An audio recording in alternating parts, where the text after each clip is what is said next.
Dear students, आप सबों का फिर से स्वागत है इस नए वीडियो में। इससे पहले के जो वीडियोस थे वो प्लेन स्ट्रेस से रिलेटेड चैप्टर पे थे, जिसमें आपने बहुत सारी चीज़ों के बारे में सीखा, जैसे कि इंक्लाइंड प्लेन के ऊपर स्ट्रेसेस कैसे निकाले जाते हैं डिफरेंट कंडीशंस में। जैसे कि अगर प्योर शियर हो या यूनी एक्सियल हो या बाई एक्सियल स्ट्रेस लग रहा हो या by axial with shear stress लग रहा हो, तो इन सारे केसेस में कैसे इंक्लाइन प्लेन पे शियर और नॉर्मल स्ट्रेस निकालेंगे उसको हमने सीखा था। साथ में हमने सीखा था कि प्रिंसिपल स्ट्रेस क्या होते हैं, प्रिंसिपल प्लेन्स क्या होते हैं, प्रिंसिपल एंगल्स क्या होते हैं, मैक्सिमम शियर स्ट्रेस क्या होते हैं, और जो प्लेन्स जिन पे मैक्सिमम शियर स्ट्रेस होते हैं उनका लोकेशन या उनका एंगल कैसे निकालते हैं, ये सारी चीज़ें हमने देखा था। साथ में हमने ट्रांसफॉर्मेशन इक्वेशन के बारे में बात किया कि ट्रांसफॉर्मेशन इक्वेशन क्या होता है। वहाँ पे एक स्ट्रेस एलिमेंट को रोटेट कर दिया जाता है और उसके ऊपर लगने वाले जो स्ट्रेसेज होते हैं उसको हम लोग निकालते हैं। उसके बाद हमने इन सारी चीज़ों को एक ग्राफिकल मेथड से सीखा, जिसे मोर सर्कल मेथड कहते हैं। तो इन सारी चीज़ों पे काफ़ी डिटेल में चर्चा हुई है।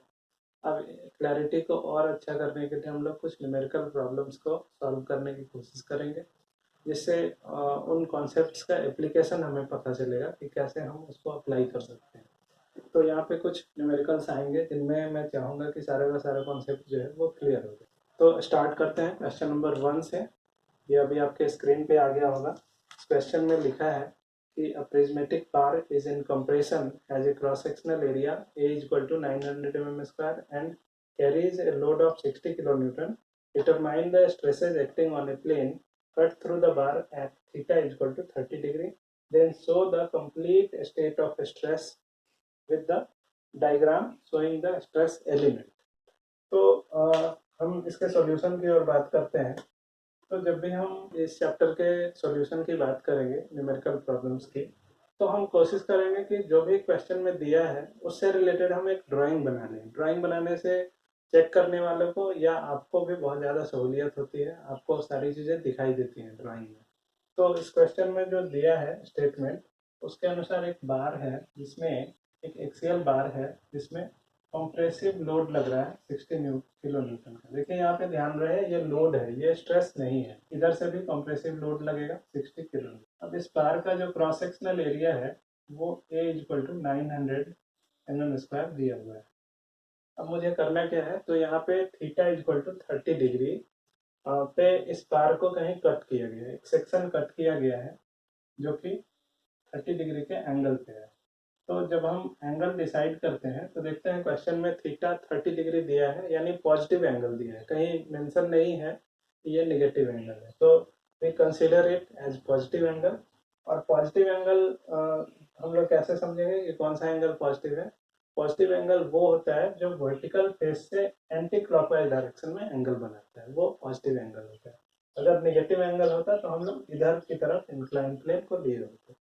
तो इस क्वेश्चन में हम लोग का ये थीटा हो गया 30 डिग्री, और हमारा जो इंक्लाइन प्लेन है वो ये। अब इस प्लेन के ऊपर लगने वाले शियर स्ट्रेस और नॉर्मल स्ट्रेस को sigma T and sigma N, ये हम लोगों को फाइंड आउट करना है। तो मुझे एकदम क्लियर हो गया कि मुझे करना क्या है। मुझे ये जो ब्लैक कलर से लिखे हैं इन चीज़ों को निकालना है, और जो भी ये चीज़ें हैं वो दी गई हैं। ये एंगल ब्लू कलर से होना चाहिए, तो इन चीज़ों को हम लोगों को निकालना है। तो अब इससे रिलेटेड मैं एक स्ट्रेस एलिमेंट बनाऊंगा। स्ट्रेस एलिमेंट अगर मैं बनाना चाहूँ तो इसके अंदर का कोई पॉइंट होगा जिसमें कुछ स्ट्रेस लग रहा है। तो चूंकि यहाँ लोड यूनी एक्सियल है, तो इसके अंदर जो भी पॉइंट्स होंगे उस पर यूनी एक्सियल स्ट्रेस लगेगा, अगर इसके पैरेलल वो स्ट्रेस एलिमेंट बना हो तो यहाँ पे जो स्ट्रेस लगेगा उसे हमने सिग्मा एक्स कह दिया। क्योंकि लोड कॉम्प्रेसिव है तो स्ट्रेस भी कॉम्प्रेसिव होगा। इस एलिमेंट में मुझे क्या करना है, एक ऐसे इंक्लाइन प्लेन पे सिग्मा एन और सिग्मा टी निकालना है जो कि 30 डिग्री इंक्लाइन हो वर्टिकल फेस से एंटी क्लॉकवाइज डायरेक्शन में। तो ये प्रॉब्लम का स्टेटमेंट हो गया। Now we will calculate sigma X is equal to, अब यहाँ पे लोड बाई एरिया जो है वो सिग्मा एक्स होगा। तो क्योंकि लोड जो है वो हमारा लोड हमारा ये कंप्रेसिव है, तो ये हो जाएगा नेगेटिव स्ट्रेस यहाँ पे हमने किलो न्यूटन को न्यूटन में बदलने के लिए 10⁻³ किया और ये mm² है। तो हमारा आंसर यहाँ पे आ जाता है -66.67 न्यूटन पर mm², या इसे MPa भी कहते हैं, मेगा पास्कल। तो ये हमारा सिग्मा एक्स हो गया। इसके बाद थीटा इक्वल टू यहाँ पे 30 डिग्री पॉजिटिव है, तो यहाँ पे मैं पॉजिटिव 30 डिग्री लिख सकता हूँ। अब यहाँ पे देखिए, यहाँ पे दो तरीके हैं, या तो मैं यूनिएक्सियल, क्योंकि ये यूनिएक्सियल स्ट्रेस वाला सिस्टम है तो डायरेक्टली यूनिएक्सियल स्ट्रेस वाला फॉर्मूला मैं यहाँ पे पुट कर दूंगा, या मैं चाहूँ तो biaxial stress with state of simple shear, उसका जो फॉर्मूला है या ट्रांसफॉर्मेशन इक्वेशन का फॉर्मूला है वो मैं पुट करूंगा। तो पहले मैं क्या करता हूँ कि मैं चाहे किसी भी मेथड से बनाऊँ, हमारा जो आंसर है वो सेम रहेगा, दोनों ही केस में मैच करेगा। तो पहले हम यूनिएक्सियल स्ट्रेस वाला फॉर्मूला निकालते हैं। वहाँ पे सिग्मा एन या सिग्मा x1, चूँकि ये एलिमेंट 30 डिग्री पे रोटेट हो रहा है या इंक्लाइन प्लेन 30 डिग्री पे इंक्लाइंड है, तो या तो सिग्मा एन या सिग्मा x1 लिख सकते हैं। ये फॉर्मूले से sigma x/2 1 plus cos 2 theta, ये होता है सिग्मा t या टाउ x1/1, ये minus sigma x/2 sin 2 theta, ये होता है। तो ये हमारा फॉर्मूला है। फॉर्मूले में हमारे सारे वैल्यूज पता है, बस सिग्मा एक्स जो है वो निगेटिव है, तो यहाँ पे जब भी हम पुट करेंगे तो निगेटिव वैल्यू पुट करेंगे। तो यहाँ पे देखिए, मैं अब इस फॉर्मूले को लेके चलता हूँ। सिग्मा एन इक्वल टू हो जाएगा -66.67/2 1 plus cos 2 into 30 equal to 60 degree, तो इसकी वैल्यू आती है -50 MPa। नाउ सिग्मा टी जो है वो आता है -66.67, जो कि माइनस फार्मूले में भी है और माइनस इसके साथ भी है, थीटा/2 इंटू साइन 60 डिग्री 2 थीटा, तो ये हो जाएगा 28.87, क्योंकि फार्मूला जो है वो माइनस माइनस प्लस हो गया, इतना MPa। तो अब यहाँ से मुझे दो चीज़ें पता चलती हैं। एक तो सिग्मा एन की वैल्यू निगेटिव आ गई, इसका मतलब क्या हो गया कि नॉर्मल स्ट्रेस जब भी निगेटिव हो तो वो कंप्रेसिव स्ट्रेस होगा। तो इसे मैं लिख सकता हूँ कि this is compressive. And what about shear stress, इसकी वैल्यू पॉजिटिव आई। तो हमने आपको बताया था कि जब भी पॉजिटिव शियर स्ट्रेस होगा किसी इंक्लाइन प्लेन के ऊपर, तो उसका ये मतलब होता है कि that shear stress is causing the material of that incline plane to rotate along anti clockwise direction. तो इसे हम लोग उस डायरेक्शन में पुट करेंगे जो कि मटेरियल को एंटी क्लॉकवाइज रोटेट करे। तो मैं यहाँ पे, अब ये हमारा प्रॉब्लम स्टेटमेंट था। अब मैं अगर आंसर को शो करना चाहूँ, जब भी हम अपने आंसर्स निकालेंगे तो उसे हम डायग्राम में शो करने की कोशिश करेंगे, जिससे कि हमारा आंसर अच्छा लगे और इवेल्युएटर को एक ही ग्लांस में सारी चीज़ें क्लियर हो जाए। तो मैं यहाँ पे लिखूंगा ये एंगल। अब चूंकि देखिए यहाँ पे सिग्मा एक्स जो है इसकी वैल्यू हमने निकाल ली है और ये कॉम्प्रेसिव है, कितना है 66.67। तो यहाँ पे मैं -66.67 नहीं लिखूंगा, क्योंकि हमने इसका डायरेक्शन ही निगेटिव दिखा दिया है। माइनस में कब लिखता इसे, जब मैं इसको इधर दिखाता तब मैं -66.67 लिखता, लेकिन मैंने इसे इधर कॉम्प्रेसिव के तरह दिखाया है तो मैं यहाँ पे 66.67 लिखूंगा बस। अब सिग्मा एन हमारा -50 आया है, तो -50 मतलब ये कॉम्प्रेसिव, तो इसका डायरेक्शन जो होगा सिग्मा एन का वो इस तरफ होगा और ये 50 हो जाएगा। अब हमने यहाँ पे भी नेगेटिव हटा दिया है क्योंकि हमने इसका डायरेक्शन ठीक कर दिया। ये शियर स्ट्रेस जो है वो पॉजिटिव आ रहा है, तो इसका मतलब क्या है कि this should rotate the material into anti clockwise direction.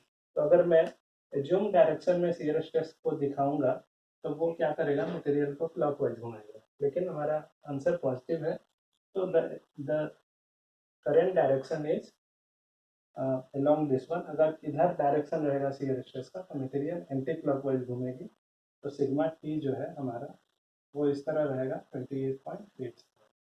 ये सारा MPa या न्यूटन पर mm² में आप लिख सकते हैं।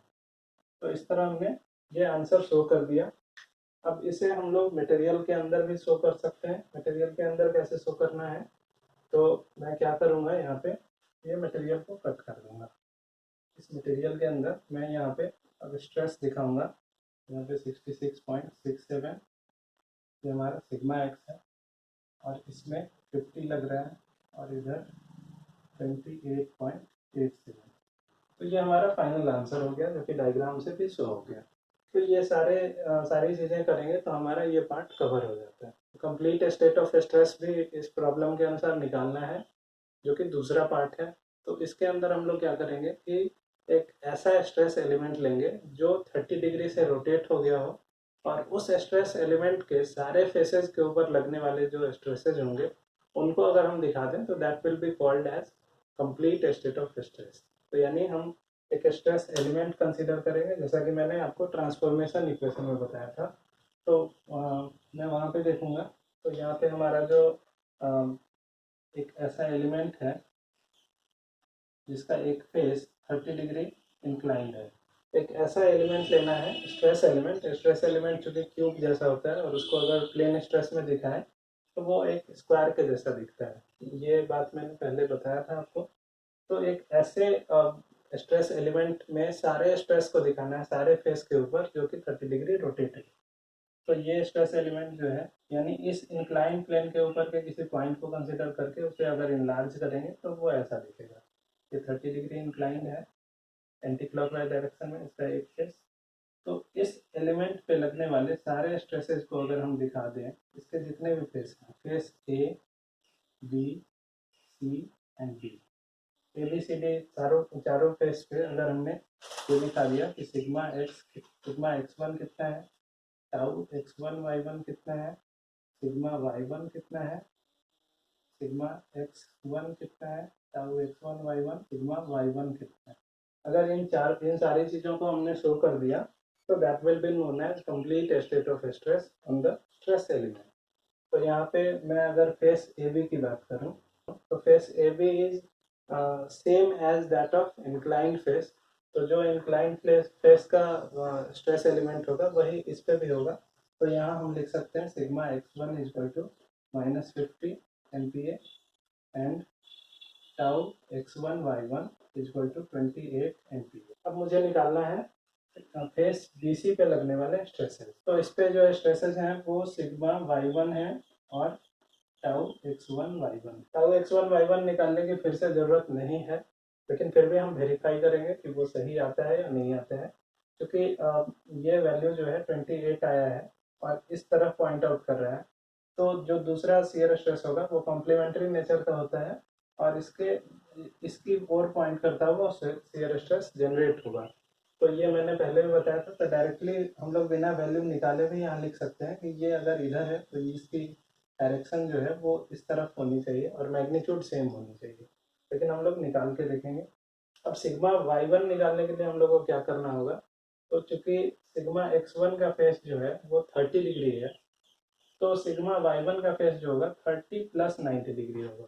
तो यहाँ पे हम अगर थीटा की वैल्यू, जैसे मान लीजिए अगर हमारा पहले का जो रेफरेंस प्लेन था x और y ऐसे था, अब का जो रेफरेंस प्लेन है वो 30 डिग्री रोटेट हो गया है। तो ये अगर x1 होगा तो y1 जो है वो 30 प्लस 90 यानी 120 डिग्री अगर हम रख देंगे तो सिग्मा y1 निकल जाएगा। तो यहाँ पे मैं फॉर्मूला लिखूंगा। अब यहाँ पे मुझे थीटा कितना मिला है, 30 प्लस 90 इक्वल टू 120 डिग्री। तो मैं सिंपली थीटा की जगह 120 रखूँगा तो मुझे आंसर मिलेगा -16.67 MPa। और मैं अगर टाउ x1 y1 निकालता हूँ तो ये मुझे मिलता है -28.87 MPa। टाउ x1 y1 के लिए मुझे कौन सा फॉर्मूला यूज़ करना होगा, -σx/2 sin 2 थीटा। यहाँ पे 2 थीटा में थीटा की जगह हम 120 डिग्री डालेंगे तो हमारा वैल्यू ये इतना आ गया। तो ये दोनों हमारे आंसर्स हो गए। अब इनको शो करना है हम लोगों को स्ट्रेस एलिमेंट पे। हम लास्ट में एक ही बार इसको शो करने की कोशिश करेंगे। तो अब बात करेंगे फेस सी डी के ऊपर। तो सी डी जो है वो ए बी का ठीक अपोजिट फेस है। तो इसमें जो स्ट्रेसेस होंगे वो सेम नेचर के होंगे, बस उनका डायरेक्शन इनके अपोजिट हो जाएगा, या मैग्नीट्यूड जो है मैग्नीट्यूड सेम होंगे, बस डायरेक्शन जो है एक दूसरे की अपोजिट डायरेक्शन में होगा। अगर शियर स्ट्रेस इधर लग रहा है तो इधर भी शियर स्ट्रेस इधर लगेगा। अगर नॉर्मल स्ट्रेस इसमें इस तरफ लग रहा है तो नॉर्मल स्ट्रेस इस तरफ लगेगा। इसी तरह BC का ठीक अपोजिट जो है AD में लगेगा। या अगर हम एनालिसिस करके निकालना चाहें तो इस फेस का एंगल होगा 30 डिग्री प्लस 180 डिग्री। इस फेस का एंगल या तो 30 माइनस 90 डिग्री या 30 प्लस 240 डिग्री, सॉरी 270 डिग्री हो जाएगा। तो ये जो भी वैल्यूज हम डालेंगे फेस BC की तरह फेस CD के लिए एंगल होगा theta equal to 30 degree plus 180 degree. Face DA के लिए जो एंगल होगा थीटा इक्वल टू 30 माइनस 90 या 30 प्लस 270 डिग्री। इनमें से कोई भी वैल्यू डालेंगे तो हमें इनके ऊपर लगने वाला स्ट्रेस निकल जाएगा। तो जब हमारा सारा स्ट्रेस निकल गया तो हम लोग अब स्ट्रेस ब्लॉक जो है वो ड्रॉ कर सकते हैं। इसका जो स्ट्रेस एलिमेंट है उसका डायग्राम ड्रॉ कर सकते हैं और कंप्लीट स्टेट ऑफ स्ट्रेस को दिखा सकते हैं। तो यहाँ पे मैं ऐसे ड्रॉ करूँगा। अब देखिए यहाँ पे जो सिग्मा x1 आई थी वो 50 कॉम्प्रेसिव आई थी, तो इधर हो गया। टाउ x1 पॉजिटिव आया था यानी एंटी क्लॉकवाइज रोटेट करना चाहिए 28.87। यहाँ पे मैं साइन नहीं लिखूंगा, बस डायरेक्शन दूंगा। इसके बाद देखिए ये सिग्मा y1 जो है वो कितना आया है 16.67 और नेगेटिव साइन के साथ, तो ये कॉम्प्रेसिव हो गया 16.67। इसके बाद अब टाउ x1 y1 देखिए यहाँ पे नेगेटिव आया है। तो नेगेटिव का मतलब क्या है कि ये मटेरियल को क्लॉकवाइज घुमाएगा, क्योंकि एंटी क्लॉकवाइज जो है वो पॉजिटिव होता है। तो मटेरियल क्लॉकवाइज कब घूमेगा, जब इस प्लेन पे कोई फोर्स ऐसे लग रहा हो, तो कोई स्ट्रेस ऐसे लगेगा तो इसके मटेरियल क्लॉकवाइज घूमेंगे। तो फाइनली ये भी सेम वैल्यू है, तो मैंने एक ही जगह लिख दिया। इसके बाद यहाँ पे 50 और इसका ठीक अपोजिट ये डायरेक्शन, इसका ठीक अपोजिट ये डायरेक्शन, तो यहाँ 28.87 और यहाँ पे 16.67। तो इस तरह हमने सारा इसका कंप्लीट स्टेट ऑफ स्ट्रेस दिखा दिया। तो इस तरह से हमारा ये प्रॉब्लम सॉल्व हो जाता है। लेकिन यहाँ पे ध्यान देने वाली बात है कि अगर हम चाहते तो एक फार्मूला यूज करके, अब मान लीजिए अगर अगला केस आएगा इसमें बाई एक्सियल हो जाएगा तो मुझे फिर से दूसरा फार्मूला लिखना पड़ेगा। तो मैं चाहता हूँ कि एक ही फार्मूला लिखूँ और हर बार लिखूँ ताकि मेरी रिमेम्बरिंग कैपेसिटी पर ज़्यादा स्ट्रेस ना पड़े। तो मैं एक फार्मूला याद करूँगा और उसका यूज करूँगा। अगर मैं चाहूँ तो यहाँ पे सिंपली एक इक्वेशन लिखूंगा ट्रांसफॉर्मेशन इक्वेशन का, एक नॉर्मल स्ट्रेस के लिए और एक शियर स्ट्रेस के लिए। वो ट्रांसफॉर्मेशन इक्वेशन जो है वो सारे ही केसेस में अप्लाई होगा, भले ही यूनी एक्सियल हो या बाई एक्सियल हो या प्योर शियर का केस हो या by axial with pure shear हो। किसी भी केस में हमारा जो ट्रांसफॉर्मेशन इक्वेशन है या जो जो सबसे कॉम्प्लेक्स वाला फार्मूला था वो हर जगह अप्लाई होगा। तो अगर मैं लिखना चाहूँ वो फार्मूला, देखिए हम फिर से वहीं पे पहुंच जाएंगे। सिग्मा x1 या सिग्मा n, अगर मैं सबसे कॉम्प्लेक्स फार्मूला लिखूं sigma x plus sigma y by 2 plus sigma x minus sigma y by 2 cos 2 theta plus tau x y sine 2 theta. तो प्रॉब्लम में अगर मैं पहले ही मेंशन कर दूं कि हमारा सिग्मा वाई जो है इस केस में नहीं है, क्योंकि हमारा जो प्रॉब्लम स्टेटमेंट था उसमें सिर्फ सिग्मा एक्स लग रहा था और सिग्मा वाई जो है वो 0 था, कोई भी वर्टिकल डायरेक्शन में फोर्स नहीं लग रहा था। साथ में टाउ x1 y1 ये भी 0 था, टाउ एक्स वाई था वो भी 0 और सिग्मा वाई भी 0 था। तो मैं यहाँ पे लिख सकता था फॉर्मूले में कि सिग्मा वाई 0 और टाउ एक्स वाई जो है ये 0 है। तो यहाँ पे मैं इसको 0 पुट करूँगा, इसको 0 पुट करूँगा और इसको 0 पुट करूँगा। फाइनली मेरा आंसर जो है वो आता है sigma x by 2 plus sigma x by 2 cos 2 theta. इसका मतलब क्या है कि sigma x by 2 into 1 plus cos 2 theta. यानी हम ट्रांसफॉर्मेशन इक्वेशन में प्रॉपर कंडीशन अगर पुट कर देंगे तो हमें फाइनली उस कंडीशन का जो अलग से फॉर्मूला आता था वो निकल जाता है। अभी हमने देखा था कि यही फॉर्मूला हमने यूनी एक्सियल के लिए यूज किया और जो कि ट्रांसफॉर्मेशन इक्वेशन से भी रिड्यूस होकर निकल जा रहा है। साथ में चेक करते हैं टाउ x1 y1 का या सिग्मा टी का। तो इसका लिखा था हमने sigma x minus sigma y by 2 negative sine के साथ, into sine 2 theta plus tau x y cos 2 theta. Again tau x y 0 है तो ये 0 हो गया, ये 0। तो यहाँ पे हमारा आंसर क्या आ जाएगा, minus sigma x by 2 sine 2 theta. और सेम फार्मूला लगा के हमने अभी उस प्रॉब्लम को सॉल्व किया था। तो बेटर है कि हर केस में अलग अलग फार्मूला लगाने से अच्छा कि आप एक ही फार्मूला याद रखिए और उसी को हर फार्मूले में यूज कीजिए। उस फार्मूले में जो भी कंडीशंस होगा उसके अनुसार अपने फार्मूले को आप इम्प्लीमेंट या चेंज कर सकते हैं। तो इससे आपका रिमेम्बरिंग कैपेसिटी जो है वो उस पर ज़्यादा स्ट्रेस नहीं पड़ेगा और आपको ये लगेगा साइकोलॉजिकली कि मुझे कम फार्मूला याद करना पड़ा। So this is how we can calculate the stresses acting on any plane and we can calculate the complete state of stress. तो अगले वीडियो में हम कुछ और न्यूमेरिकल एग्जांपल्स की चर्चा करेंगे। तब तक बने रहिएगा हमारे साथ। और इस वीडियो में अगर आपको कहीं भी परेशानी हुई है, कुछ भी चीज़ समझने में प्रॉब्लम आई है, तो डेफिनेटली मुझे बताएं, कमेंट सेक्शन में लिखें ताकि बाकी लोगों को भी बेनिफिट मिले। तो keep watching my videos. Thank you.